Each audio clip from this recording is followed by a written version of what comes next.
Good day everyone and welcome to our presentation. Our group consisting me, Teng and Patricia. As you can see on the screen, we would like to give you a title of ultraviolet visible spectrophotometer UV-Vis. I will start off by the working principle of the UV-Vis. The basic principle of the UV-Vis is the base numbers law. Let's me explain. Take a sample here in the cover. There is a linear relationship between how much light is absorbed A and the concentration C of the absorbing sample. This relationship is called Lambert space law.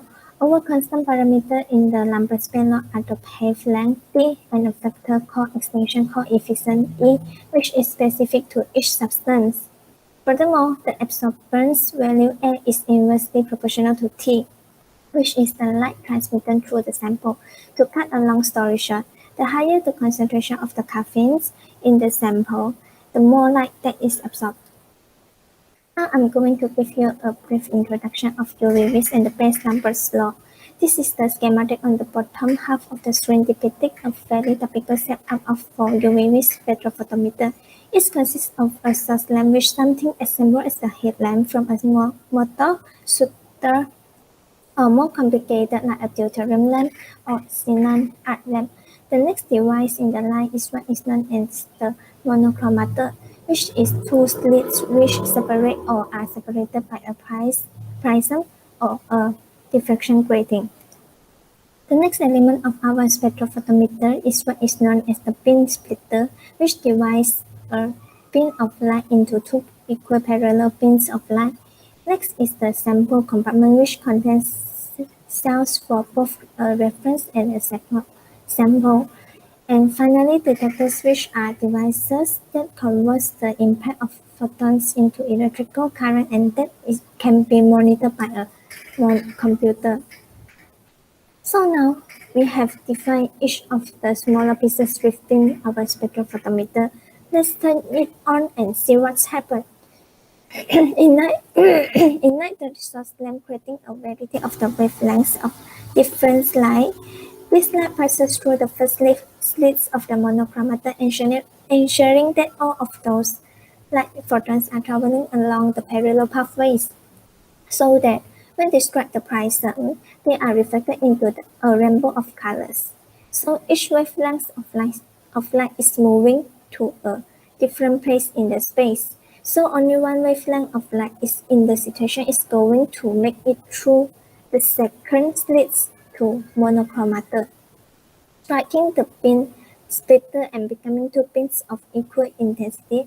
These two beams of equal intensity will traverse a cell, a different one for each of course, one being the reference and one being the sample cells. As the beams exist, these cells that strike the detectors which are firing away, creating an electric current, and you will notice that at the moment that the intensity of the light in existing both the reference and the sample cells is identical. Therefore, the current generated by each detector is identical. So in the case, intensity detected by each of two detectors are the same. Now let's add a little sample to the cell, something that might absorb. Intensity of light existing the sample cell has decreased, and therefore the current generated by its detectors has also decreased. So the ratio intensity leaving the sample cell to that leaving reference cell, when you plot that here, the relationship between the percent transmittance and the concentration of the samples is not linear. Instead, it is exponential. This is where Beer-Lambert's law comes in. Right now, we have an exponential relationship between the percent transmitted and the concentration. The concentration is a term up here exponent, but it was to convert that the percent transmittance into a new unit called absorbance, which is a negative logarithms of transmittance.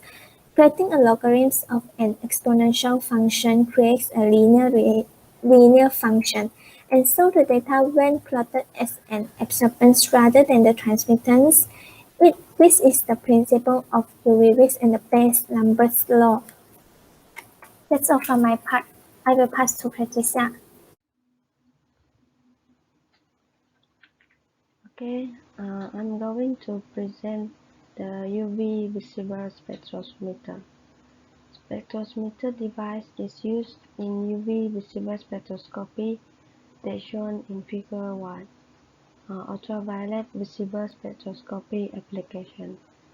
A UV visible